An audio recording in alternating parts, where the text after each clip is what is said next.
Changing a registered agent on an LLC is a straightforward process that can be completed in a few steps. To start, you need to understand what a registered agent is and why you might need to change one. A registered agent is an individual or company that receives official documents and notices on behalf of your LLC. The first step is to choose a new registered agent. This can be an individual, a company, or a professional registered agent service.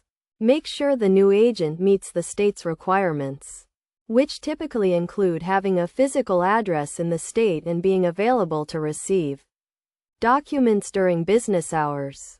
Next, you need to obtain the necessary forms from your state's business registration website or office. The form is usually called a Statement of Change of Registered Agent or a similar name.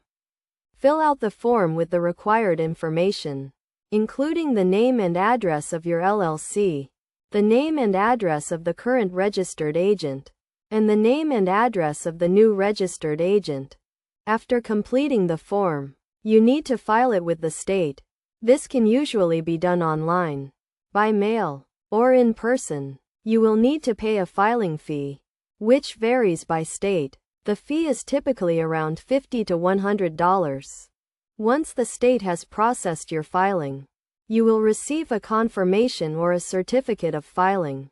This confirms that the change has been made and the new registered agent is now responsible for receiving official documents on behalf of your LLC. It is essential to notify your old registered agent that they are no longer responsible for receiving documents on your behalf. You should also update your records and notify any relevant parties, such as your bank or insurance company, of the change. In summary, changing a registered agent on an LLC involves choosing a new agent, obtaining and filling out the necessary form, filing it with the state, and notifying the old agent and updating your records. By following these steps, you can ensure a smooth transition and compliance with state regulations.